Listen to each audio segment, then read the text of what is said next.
युद्ध के नाम पर पूरे देश के अंदर एक माहौल बनाया जा रहा है, ठीक वैसा ही माहौल जो कोरोना के टाइम पर आपके सामने था।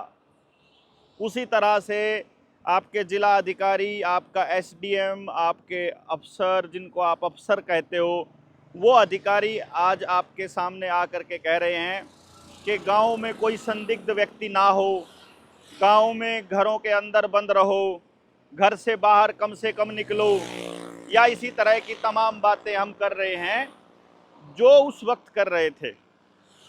मैं अपने गांव में काम कर रहा हूं, आपको जैसे कि मालूम है कि हमने एजुकेशन के एक प्रोजेक्ट पे काम शुरू किया हुआ है।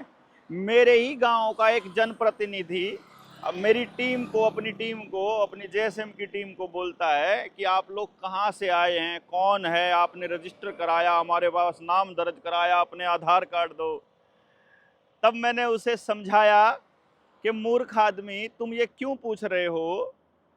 तो बंदा बोलता है कि हमें एसडीएम को जवाब देना पड़ता है, हमें एसडीएम को जवाब देना पड़ता है। अरे यार, ये कैसे कैसे लोग हमने जनप्रतिनिधि बना दिए भाई। एसडीएम हमारे प्रति जवाबदेह है, एसडीएम को हम जवाब नहीं देते हैं।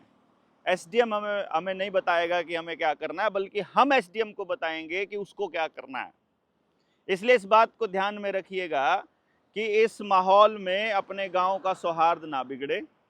इस माहौल में आप सब लोगों को एकदम स्पष्ट क्लियर होना चाहिए कि ये माहौल केवल और केवल आप लोगों की टेस्टिंग के लिए चल रहा है।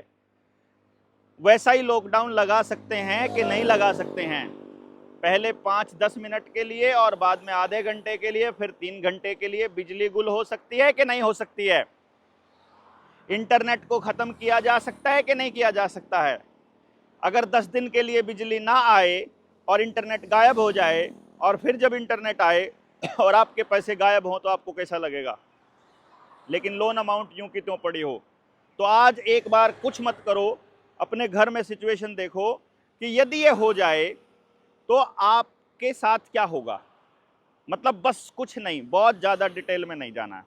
आप कमेंट बॉक्स में इतना लिखिए कि यदि आज इस वक्त आपके घर की बिजली गुल हो जाती है और आप कुछ भी एक्सेस नहीं कर पाते हो जो बिजली से चलता है, तो अपने जीवन के लिए आप किस पर निर्भर रहोगे?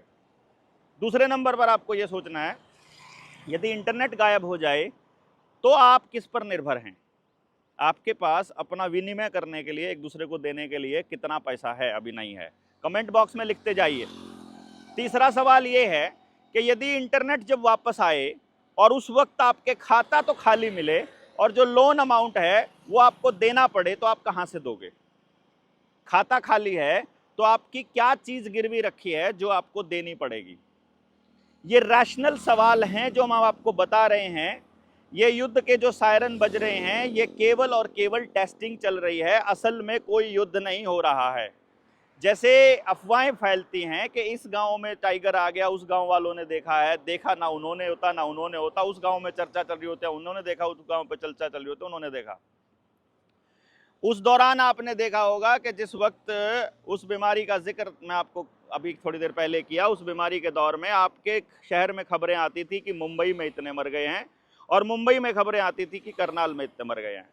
अलग जगह का आंकड़ा आपके सामने रखा जाता है, क्योंकि वहाँ का आंकड़ा रखोगे तो आपके सामने ये होगा कि यार इस गांव में तो कुछ भी नहीं है, हम गांव में लगे पड़े हैं।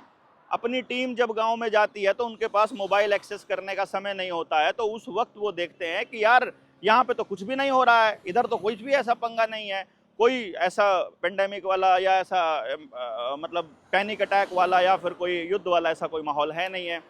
वो माहौल तो बनाया जा रहा है। आप उस गेम में फंसते हो कि नहीं फंसते हो, ये आपको देखना है। तो आपको इन सवालों के जवाब ढूंढने हैं।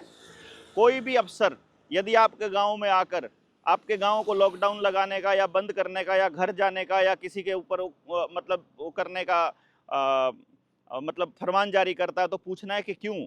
और फिर वो कहता है कि देश में नेशनल सिक्योरिटी के नाम पर, नेशनल सिक्योरिटी के नाम पर किसी को भी अंदर कर देना, किसी के खिलाफ एफआईआर कर देना, ये इनका पुराना खेल रहा है। और मेरे खिलाफ भी एफआईआर होने वाली है। तो सभी लोगों को अपनी ईमेल आईडी तैयार करके रखनी है कि उसके ऊपर किस तरह से हो गई। हमारा चैनल भी बंद हो सकता है, बड़े बड़े वकीलों से आपको संपर्क रखना पड़ेगा। क्यों? क्योंकि हम इनकी पोल खोल रहे हैं। जैसे पहले मास्क के नाम पर इन्होंने बंद करने की कोशिश की तो हमने विरोध किया था, आज हम, ये लोग क्या कहते हैं, सेना के पल्लू के पीछे छुपते हैं हरामखोर बीजेपी वाले, और कहते हैं कि आज के टाइम पर सवाल मत पूछो। तो कब पूछेंगे हम तुमसे? जब कोई आदमी मर जाए सड़क के ऊपर बोले लाश के ऊपर राजनीति मत करो। जब किसी का रेप हो जाए तो बोलते हैं रेप के ऊपर राजनीति मत करो। जब बेरोजगारी का मसला होता है तो बोलते हैं बेरोजगार कोई नहीं है, सबके पास काम है, जो काम नहीं करना चाहता केवल वो बेरोजगार हैं। जब नौकरियों की बारी आती है तो वो कहते हैं कि जो लायक है उनको नौकरी मिल रही है। तो क्या इस देश के अंदर जो इस तरह से बेरोजगारी बढ़ रही है, 45 करोड़ जो नौजवान हैं वो नालायक हैं जो बेरोजगार हैं? यही बात आप लोगों को पूछनी है कि जब अधिकारी आपसे पूछे कि आप लोग यहाँ बाहर क्या कर रहे हैं, तो आपको बताना है कि तुम्हें क्या मतलब है इस बात से, और वो आपको बताएगा कि हमें आपकी चिंता है, वो आपको बताएगा हम आपकी ही सुरक्षा के लिए बोल रहे हैं, आपके फायदे के लिए और आपके भले के लिए बोल रहे हैं। तो आपका सवाल होना चाहिए, मेरे ऊपर 50 लाख रुपए का कर्जा है, अगर मेरा भला सोचते हो तो वो कर्जा चुका दो। मेरे बेटे का एग्जाम पास नहीं हो रहा है, मेरा भला सोचते हो तो वो एग्जाम पास करवा दो। हमारे घर में झगड़ा चल रहा है और न्यायालय से न्याय नहीं मिल रहा है, अगर सच चाहते हो तो ये झगड़ा छुड़वा दो।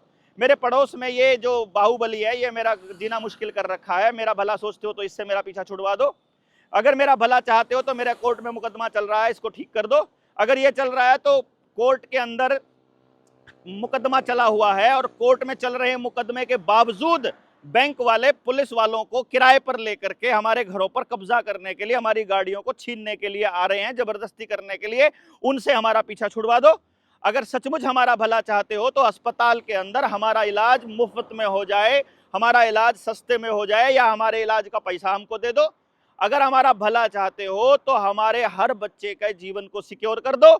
अगर हमारा भला चाहते हो तो मेरे गांव के अंदर ये समस्या है, इसको ठीक कर दो। अगर हमारा भला चाहते हो तो हमारे घर के अंदर जो ये तनाव की स्थिति है इसको ठीक कर दो।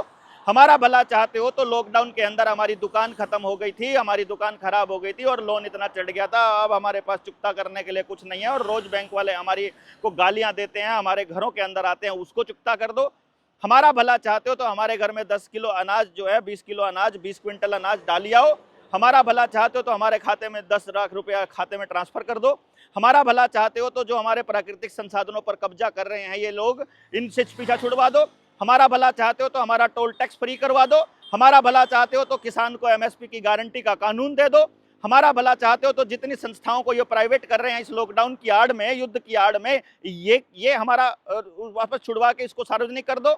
हमारा रोडवेज बचा दो, हमारी रेलवे बचा दो, हमारा डाकखाना बचा दो, हमारा रेल बचा दो, हेल बचा दो, भेल बचा दो। ये जो एयरपोर्ट के जो जमीनें हैं इनको एक्वायर करके प्राइवेट कंपनियों को सौंपा जा रहा है, प्रकृति की जमीन बचा दो। हमारा भला चाहते हो तो गांव की जिन जमीनों पर सरकार कब्जा कर रही है और आकर के वन विभाग वाले पेड़ पौधे लगा देते हैं, वहां पर हमारे पीछे हमारा भला करना चाहते हो तो हमारी वो जमीन गांव के नाम वापस कर दो। हमारा भला चाहते हो तो हमारे गांव के स्कूल में पूरी भर्तियां कर दो। हमारा भला चाहते हो तो हमारे यहाँ हमारे बच्चों को अश्लील वीडियोस पॉर्न की तरफ ले जाना बंद कर दो। हमारा भला चाहते हो तो भैया हमारे पानी में फ्लोराइड मिलाना बंद कर दो, हमारे आसमान से ये केमिकल छिड़कना बंद कर दो। हमारा भला चाहते हो तो हम लोगों को जीने दो, हमको हमारी मर्जी से जीने दो। अगर हमारा भला चाहते हो तो हमारा भला नहीं चाहते ये लोग हमारे को कंट्रोल करना चाहते हैं, और इसके लिए युद्ध से ज़्यादा, महामारी से ज़्यादा, इमरजेंसी से ज़्यादा उपयुक्त हालात नहीं हैं। ये लोग धक्का करेंगे, ये लोग जबरदस्ती करेंगे और इनकी जबरदस्ती के खिलाफ सड़कों पर उतरूंगा। वैसे ही जैसे मैंने कहा था कि अनिल विज के खिलाफ 3 तारीख को हम सड़कों पर उतरेंगे। करने दो इनको जबरदस्ती और फिर हम लोग बताते हैं इनको हम क्या हैं।